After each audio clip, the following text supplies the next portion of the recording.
My dear friends, आशा करता हूँ आप सब बहुत अच्छे होंगे। मैं हूँ अफजल। आपके यूट्यूब चैनल मैनेजमेंट स्टडी मंत्रा में आपका बहुत बहुत स्वागत है। दोस्तों, आज हम इस वीडियो में डिस्कस करेंगे ऑर्गेनाइजेशनल डिज़ाइन के रिगार्डिंग। बेसिकली जो ऑर्गेनाइजेशन की जो अंदर डिज़ाइन होती है वो कैसे होती है, उसमें कौन कौन से एलिमेंट्स हैं, उनके रिगार्डिंग हम डिस्कस करेंगे। इससे पहले गाइज हमने जो डिस्कस किया था ऑर्गेनाइजेशनल स्ट्रक्चर के रिगार्डिंग हमने डिस्कस किया था।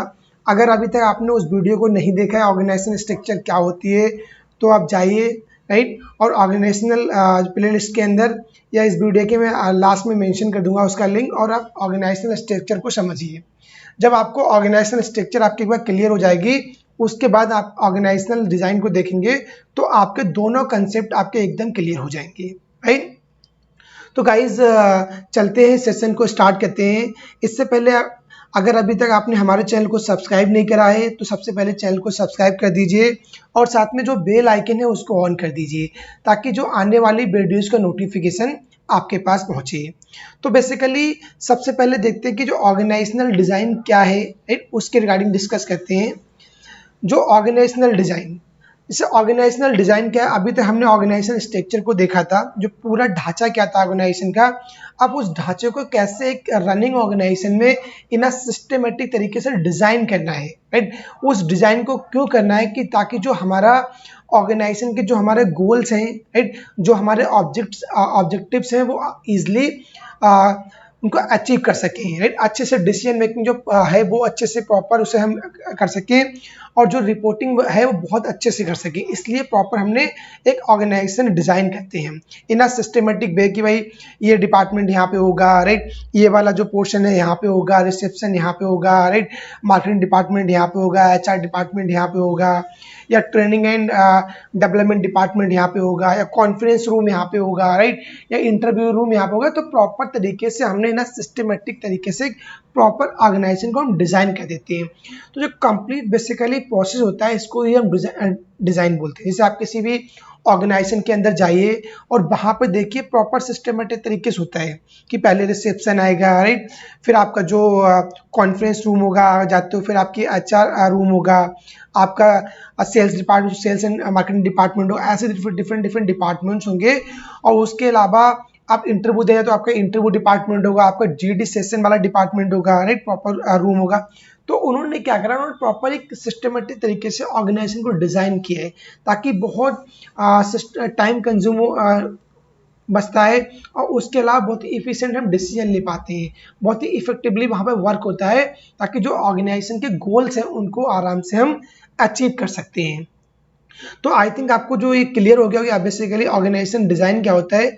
तो इसकी हम रीडिंग करते हैं। Organizational design is a process for structuring and running organization, right. क्या है बेसिकली, एक स्ट्रक्चरिंग और रनिंग ऑर्गेनाइजेशन है, यानी ऑर्गेनाइजेशन प्रोसेस जो डिज़ाइन है वो किसका प्रोसेस है, जो हमारा स्ट्रक्चरिंग और रनिंग ऑर्गेनाइजेशन का प्रोसेस है, जैसे ऑलरेडी हमने आपको बताया।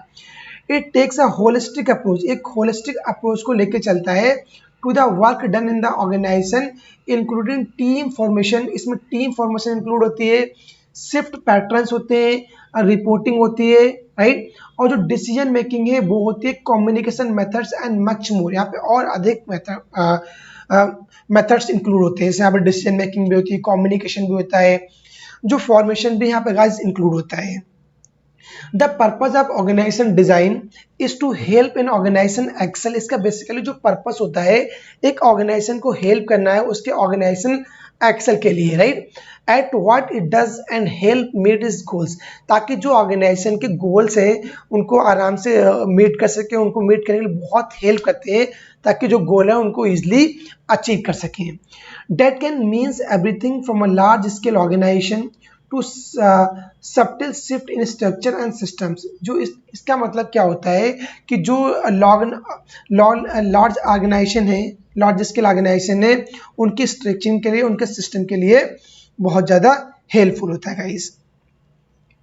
Organisational design can improve the quality of goods and services. जो ऑर्गेनाइजेशन डिज़ाइन है वो जो गुड्स और सर्विसेज की क्वालिटी होती है उसको इम्प्रूव करती है। डेट कैन ऑर्गेनाइजेशन प्रोड्यूस, जो ऑर्गेनाइजेशन प्रोड्यूस कर रहा है, और जो इंक्रीज प्रॉफिट, यानी प्रॉफिट को भी इंक्रीज करता है, right, and strengthen relationship with its customer. और जो कस्टमर का है उसके जो बेस होता है उसके साथ एक स्ट्रॉन्ग या स्ट्रेंथन रिलेशनशिप को भी मेंटेन करता है, मेंटेन करने में हेल्प करता है। Internally it can make for safer working condition. और इंटरनली अगर हम बात करते हैं ऑर्गेनाइजेशन के अंदर, तो ये क्या करता है, एक बहुत ही सेफर वर्किंग कंडीशन को बनाता है।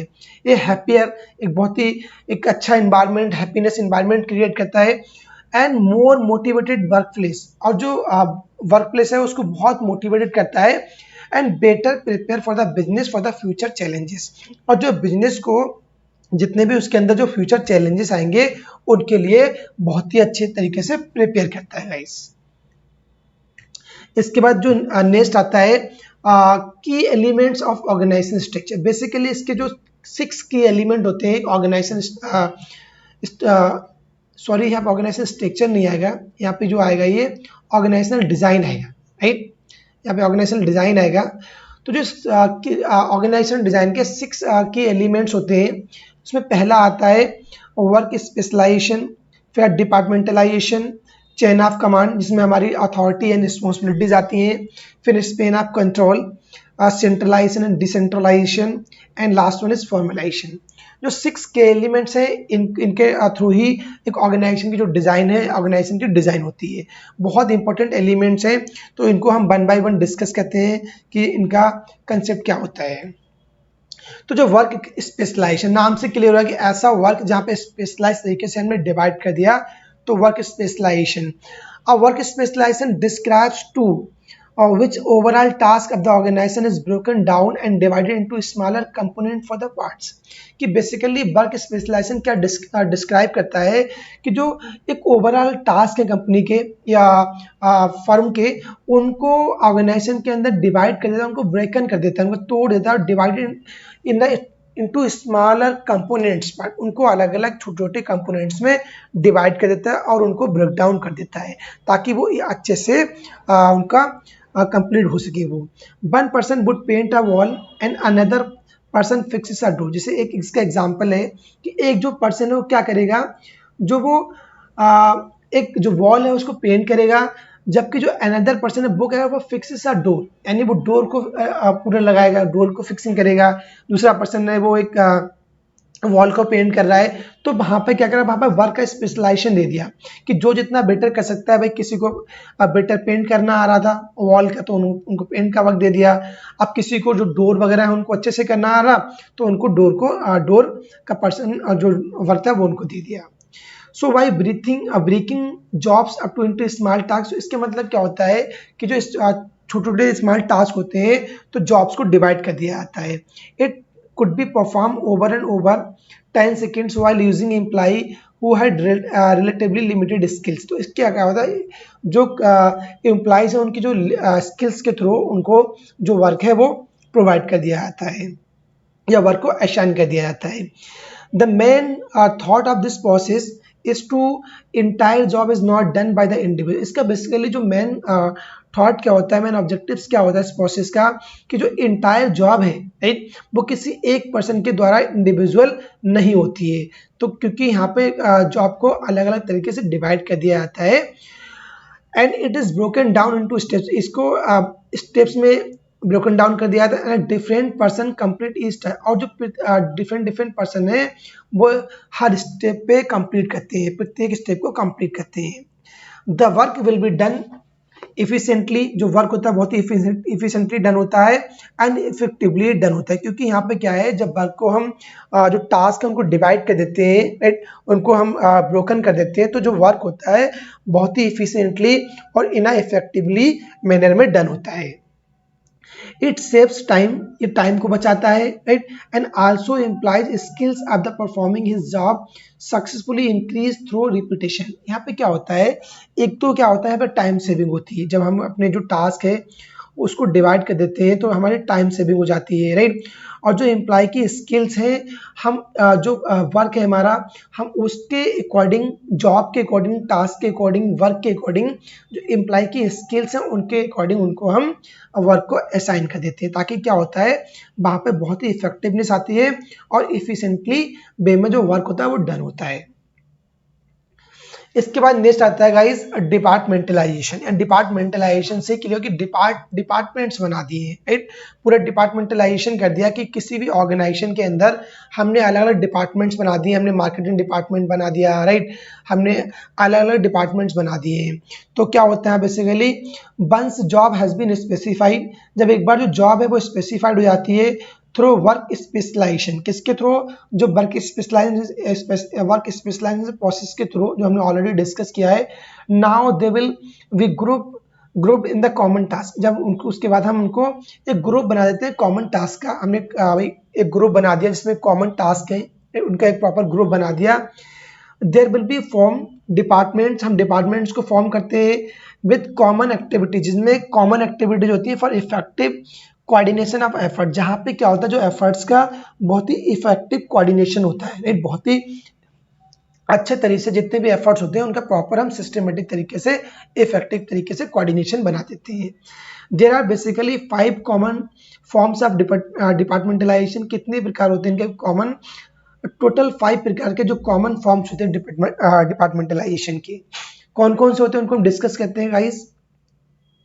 तो जो पहला यहाँ पे आता है फंक्शनल डिपार्टमेंटलाइजेशन, यानी फंक्शन मतलब कि किसी भी वर्क के अकॉर्डिंग, फंक्शंस के अकॉर्डिंग हमने डिपार्टमेंटलाइजेशन बना दिया। क्या है इसका? इट इज मोस्ट कॉमन, ये बहुत कॉमन फॉर्म्स ऑफ डिपार्टमेंटलाइजेशन है। एक डिपार्टमेंटलाइजेशन का बहुत ही कॉमन फॉर्म है, राइट। इन विच सिमिलर टास्क, यहाँ पे बहुत सिमिलर टास्क ग्रुप होते हैं together into a common department. एक कॉमन डिपार्टमेंट के अंदर जो सिमिलर टास्क है उनको हम ग्रुप करते हैं एक साथ, सच एज मार्केटिंग, जैसे मार्केटिंग हो गया, या फाइनेंस हो गया, या आपका जो ह्यूमन रिसोर्सेज एंड एक्सेट्रा। इनके अकॉर्डिंग हम जो है एक प्रॉपर डिपार्टमेंट को, हम जो कॉमन डिपार्टमेंट्स हैं वापस जो सिमिलर टास्क है उनको हम एक साथ ग्रुप कर देते हैं। तो आपको I think functional department clear हो गया होगा।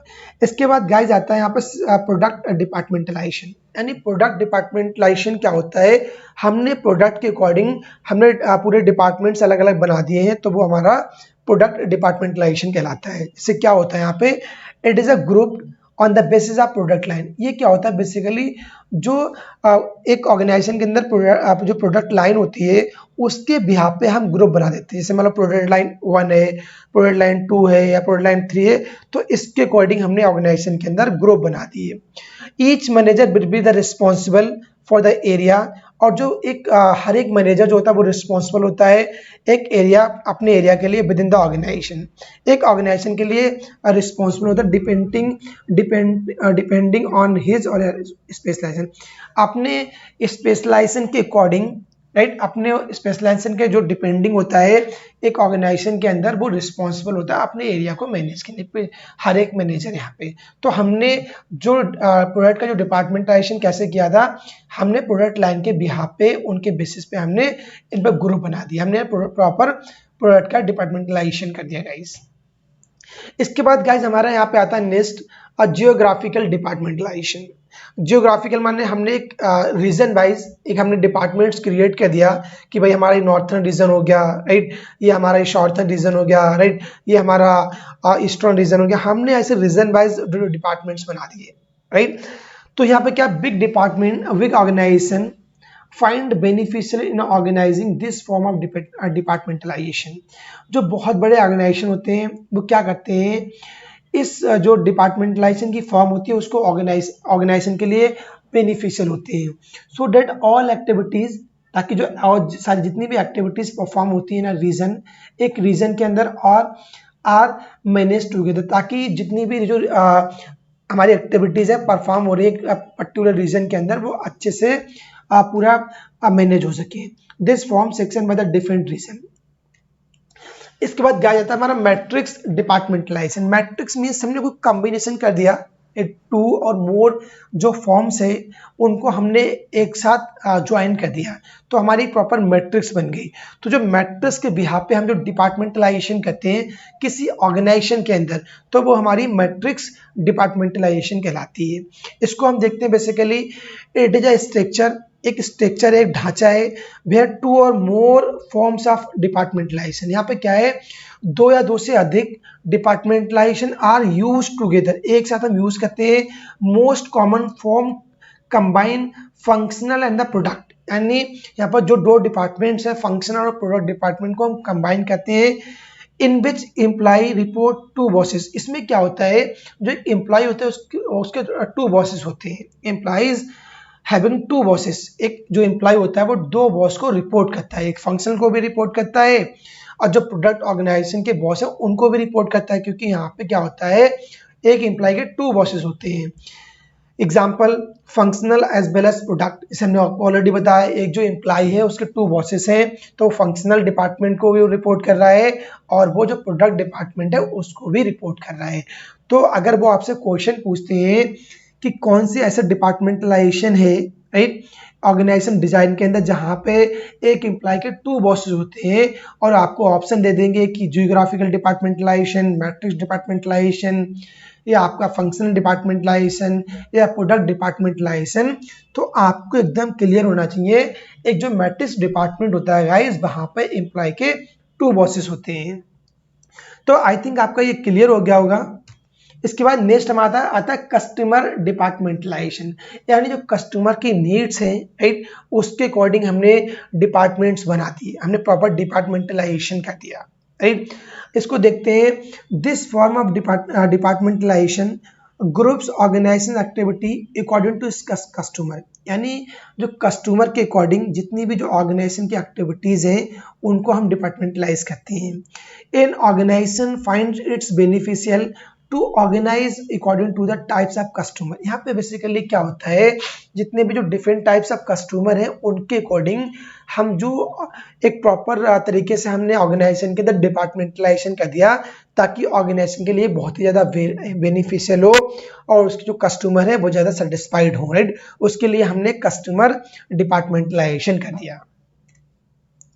इसके बाद गाइज हमारा आता है जो नेक्स्ट हमारा आता है फॉर्मलाइजेशन। फॉर्मलाइजेशन भी एक हमारा एलिमेंट है, एक ऑर्गेनाइजेशनल डिजाइन का जो फॉर्मलाइजेशन है। फॉर्मलाइजेशन मीन्स क्या होता है जहाँ पे बहुत सारे रूल्स एंड रेगुलेशंस का प्रोसीजर होता है, राइट, जहाँ पर रूल्स बना दिए, रेगुलेशंस बना दिए और बहुत सारे प्रोसीजर बना दिए ऑर्गेनाइजेशन के अंदर, तो वहाँ पे एक प्रॉपर फॉर्मलाइजेशन हो गया, राइट। इन सिस्टमेटिक रूल्स को फॉलो हो रहे हैं, बहुत ही स्ट्रिक्ट प्रोसीजर बना दिए प्रॉपर, तो वो हमारा एक फॉर्मलाइजेशन होता है। इसे हम अक्सर बोलते हैं कि फॉर्मलाइजेशन होना चाहिए ऑर्गेनाइजेशन के अंदर, राइट। तो इसकी देखते हैं क्या होता है बेसिकली ये formalization is the extent to which employee behaviour is guided by the rules and regulations and the procedure. एक फॉर्मुलेशन क्या है, इसके अंदर जो एम्प्लॉय का बिहेवियर होता है वो किसके थ्रू गाइड होता है, और रूल्स एंड प्रोसीजर के थ्रू एम्प्लॉय का जो बिहेवियर है वो गाइड होता है, राइट। जितना भी जो हम जाते हैं ऑर्गेनाइजेशन के अंदर, जब फॉर्मल ऑर्गेनाइजेशन है वहाँ पर रूल्स एंड प्रोसीजर्स बना दिए जाते हैं कि आपको ये फॉलो करना है in a formal way. The organization with high formalization has strict rules and the regulations। क्या कहता है यहाँ पे, एक ऑर्गेनाइजेशन जो है जब हाईली फॉर्मलाइजेशन होगा तो उसके अंदर क्या होगा गाइस, बहुत ही स्ट्रिक्ट रूल्स एंड रेगुलेशंस होंगे। यानी किसी ऑर्गेनाइजेशन के अंदर बहुत ज़्यादा फॉर्मलाइजेशन है तो डेफिनेटली वहाँ पे क्या होगा, वहाँ पे बहुत ही रूल्स होंगे, स्ट्रिक्ट रूल्स होंगे, स्ट्रिक्ट रेगुलेशंस होंगे। And the low formalization organization have very few written rules and regulations and procedure or less stable।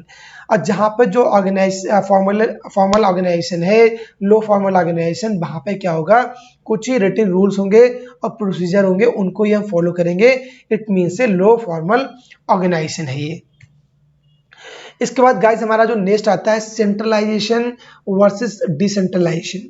Centralisation और डिसेंट्रलाइजेशन भी एक एलिमेंट्स हैं ऑर्गेनाइजेशन डिजाइन के। तो सेंट्रलाइजेशन नाम से क्लियर हो रहा है, एक सेंटर है उसके ही थ्रू सारी पावर है, वही सारे ऑर्गेनाइजेशन के अंदर जितने भी सबऑर्डिनेट्स हैं, जो मैनेजर्स हैं, वो पर्टिकुलर उसी पावर को ही, उसी पॉइंट को ही रिपोर्ट कर रहे हैं। एक यानी बॉस है वो ही सारी पावर रखता है, कोई डेलीगेशन ऑफ अथॉरिटीज वहाँ पे नहीं है गाइज। और जितने भी जो एम्प्लॉइज हैं, सबऑर्डिनेट्स हैं, राइट, या जितने जूनियर हैं, वो सारे जो एक ही प्रॉपर जगह को रिपोर्ट कर रहे हैं। जबकि डिसेंट्रलाइजेशन क्या होता है, यहाँ पर जो टॉप मैनेजमेंट होता है वो डेलीगेशन ऑफ अथॉरिटीज यानी पावर को वो डेलीगेट कर देता है, अथॉरिटीज को डेलीगेट कर देता है, ताकि जो है अलग अलग लेवल पे, मिडिल लेवल हो गया, लोअर लेवल हो गया, वहाँ पे अपने आप सेल्फ डिसीजन ले सकते हैं। मिडिल मैनेजर, लोअर मैनेजर जो होते हैं वो सेल्फ डिसीजन ले सकते हैं, राइट। जो पावर को डिस्ट्रीब्यूट कर दिया जाता है और डिसमिनेशन कर दिया जाता है। तो आपको एक सेंट्रलाइजेशन और डिसेंट्रलाइजेशन कंसेप्ट क्लियर हो गया होगा। इसकी रीडिंग देखते हैं। Centralization and the decentralization are two types of the structure, यानी दो टाइप के स्ट्रक्चर्स और डिजाइन हैं that can be found in the organization, जो एक ऑर्गेनाइजेशन के अंदर फाउंड होती हैं, राइट, पाई जाती हैं। गवर्नमेंट के अंदर, मैनेजमेंट के अंदर, इवन इन द परचेजिंग के अंदर भी पाई जाती है। Centralization of authority means the power of planning and the decision making are exclusively in the hand of the top management. Centralization of authority मतलब क्या होता है, जो पावर ऑफ प्लानिंग है या जो पावर ऑफ डिसीजन मेकिंग है, right, जितनी भी पावर डिसीजन मेकिंग के रिगार्डिंग है या जो पावर है हमारी प्लानिंग के रिगार्डिंग, डिसीजन मेकिंग के रिगार्डिंग, वो किसके हाथ में है, in the hand of the top management. सारी पावर जो है डिसीजन मेकिंग के रिगार्डिंग, राइट, और अपनी प्लानिंग के रिगार्डिंग, वो टोटल जो पावर है वो only in the hand of the top management के हैंड में है। It alludes to the centralization of all the powers at the apex level. It means से सारी पावर जो है वो टॉप मैनेजमेंट के पास है और जो ऑर्गेनाइजेशन का एपेक्स लेवल है उनके पास है guys. On the other hand, decentralization refers to the dissemination of power. यहाँ पे जो पावर होती है वो डिसमिनेशन होती है, पावर को डिवाइड कर दिया जाता है by the top management to the middle और द लोअर लेवल मैनेजमेंट। जैसे हमने ऑलरेडी आपको बताया, in the case of decentralization जो पावर का डिस्ट्रीब्यूशन होता है किसके थ्रू होता है, जो टॉप मैनेजमेंट होता है वो पावर को डिस्ट्रीब्यूट कर देता है to the middle level and the lower level in the management. It is a delegation of authority, authority का डेलीगेशन होता है to all the level of management, जितने भी मैनेजमेंट के अंदर लेवल है, level middle level, lower level, उन level के अंदर डेलीगेशन ऑफ अथॉरिटी को असाइन कर दिया जाता है in the case of decentralization. जैसे आप यहाँ पे देख सकते हैं इस डायग्राम में, centralization, in the case of centralization यहाँ पे ओनली वन बॉस है, सारी पावर है, और जितने भी जो हमारे सबऑर्डिनेट्स हैं, मैनेजर्स हैं, वो ओनली दिस पर्सन को ही रिपोर्ट कर रहे हैं। यानी सारी पावर जो है डिसीजन मेकिंग पावर या जो प्लानिंग पावर किसके पास है, ओनली एपेक्स लेवल पे है, टॉप मैनेजमेंट लेवल के पास है। While in the case of decentralization यहाँ पे क्या है, सारी पावर को क्या कर डिस्ट्रीब्यूशन कर दिया है, डेलीगेशन ऑफ अथॉरिटीज देती हैं जो टॉप मैनेजमेंट्स है, उन्होंने पावर को डेलीगेट कर दिया है। यहाँ पे मिडिल लेवल, लोअर लेवल, ऐसे डिफरेंट लेवल्स पे जो पावर थी उसको एक डेलीगेट कर दिया in the case of decentralization. अब देखो यहाँ पे कंपेरिजन क्या है, हम कंपेरिजन देखते हैं। कम्युनिकेशन फ्लो जो होता है वर्टिकल होता है in the case of centralization, क्योंकि यहाँ पर डायरेक्टली किस प्रकार फ्लो हो रहा है, इस प्रकार फ्लो हो रहा है टॉप मैनेजमेंट से middle management, lower management, vertical form है। यहाँ पे ओपन फ्री है, देखो कोई किसी से बात कर सकता है, डिसीजन हो रहा है, कम्युनिकेशन, वो इससे ही बात कर रहा है, वो इससे भी, जबकि यहाँ पे क्या हो रहा है, वर्टिकल फॉर्म हो रहा है। और डिसीजन मेकिंग क्या है, यहाँ पे जब डिसीजन मेकिंग में बहुत स्लो रहेगी क्योंकि सारे लोग इसको ही रिपोर्ट करेंगे, डिसीजन मेकिंग स्लो है। यहाँ पर डिसीजन मेकिंग फास्ट होगी क्योंकि अपने लेवल पर वो डिसीजन ले रहे हैं, कंपेरेटिवली फास्टर होगी, राइट। ये आपको जो कंपेरिजन पता होना चाहिए। एडवांटेजेस क्या होते हैं, यहाँ पर जो पुअर कोऑर्डिनेशन होगा, लीडरशिप पुअर होगी, जबकि यहाँ पे क्या होगा, यहाँ पर रिस्पॉन्सिबिलिटीज लेनी पड़ेंगी आपको, जो वर्डन है उसको आपको शेयर करना पड़ेगा।